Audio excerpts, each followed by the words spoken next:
Dubai എമിറേറ്റിലെ parking നിരക്ക് വർധന നാളെ മുതൽ പ്രാബല്യത്തിലാകും. തിരക്കേറിയ സമയങ്ങളിൽ ഇനി മുതൽ ഉയർന്ന ഫീസ് ഈടാക്കും.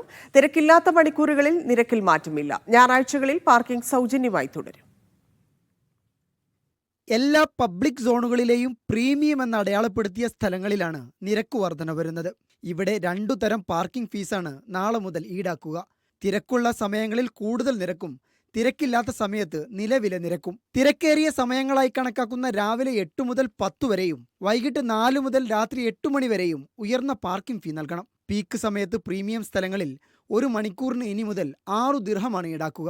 ഓഫ് പീക്ക് സമയങ്ങളിൽ 4 ദിർഹം, 2 മണിക്കൂറിന് 12 ദിർഹവും 3 മണിക്കൂറിന് 18 ദിർഹവും നൽകണം. ഇതുവരെ 8-12 ദിർഹമായിരുന്നു നിരക്കുകൾ.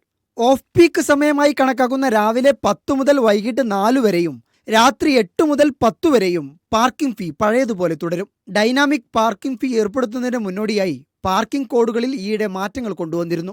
ഇതിന്റെ ഭാഗമായി നിലവിലെ ABCD പാർക്കിംഗ് സോണുകളിൽ പ്രീമിയം എന്ന് സൂചിപ്പിക്കുന്ന തരത്തിൽ ചില ഭാഗങ്ങൾ AP, BP, CP, DP എന്നാക്കി മാറ്റിയിട്ടുണ്ട്. ഇതിനു പുറമെ ഇവന്റ് സോണുകൾക്ക് സമീപത്തുള്ള പാർക്കിംഗ് സോണുകളിൽ പാർക്കിംഗ് നിരക്ക് മണിക്കൂറിന് 25 ദിർഹമാക്കി. ഫെബ്രുവരിയിൽ ഈ നിരക്കുകൾ പ്രാബല്യത്തിൽ വന്നിരുന്നു. Media 1, Dubai.